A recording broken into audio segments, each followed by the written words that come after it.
한참 듣고 계실 텐데요.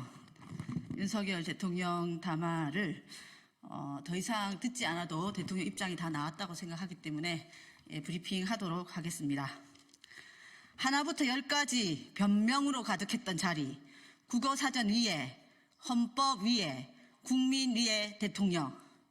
국민이 기대했던 대통령은 역시 없었습니다.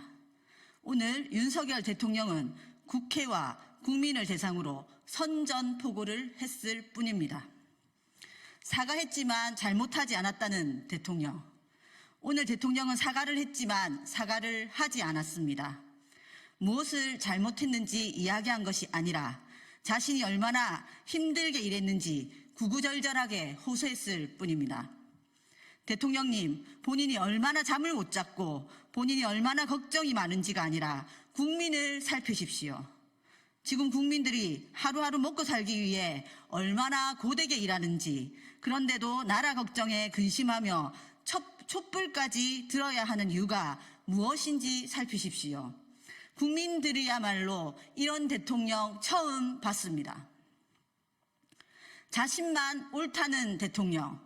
오늘 윤석열 대통령은 본인이 국어사전 위에, 헌법 위에, 그리고 국민 위에 있다고 선언했습니다.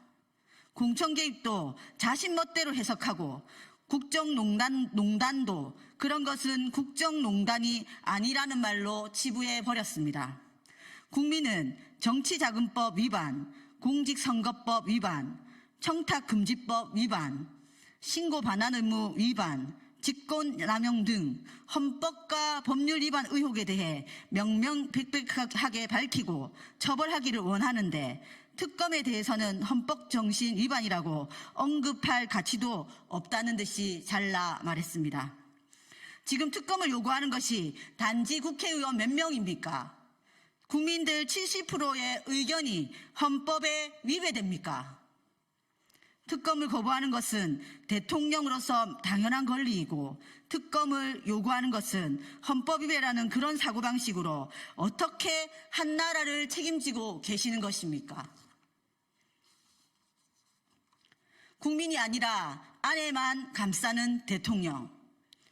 김건희 여사에 대한 국민들의 의혹과 요구는 분명합니다.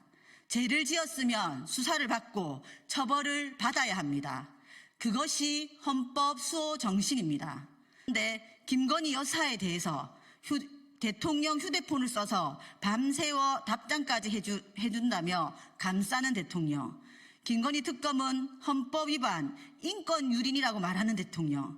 급기야 김건희를 지키려고 우크라이나 파병, 남북관계 긴장 조성, 계엄 준비 등 안보 위기까지 조장하는 대통령. 그래서 국민들이 윤석열 대통령 탄핵, 하야, 퇴진을 요구하는 것입니다. 가족에 특혜를 주는 것은 국법을 무너뜨리는 것이고 그렇다면 대통령을 그만두어야 한다. 대통령의 말대로 스스로 그만두는 것이 국민들의 우라병을 치료하는 것입니다. 마지막 기회까지 스스로 걷어차버린 윤석열 대통령. 이제 건희가 맞아야 할 것은 배가 뒤집히는 거세 찬 바다일 뿐입니다. 오는 9일 토요일 윤석열 퇴진을 요구하는 촛불행진이 시작됩니다. 기대하십시오. 주권자 국민이 국가를 바로 세우는 영웅적인 모습을 보게 될 것입니다. 이상입니다.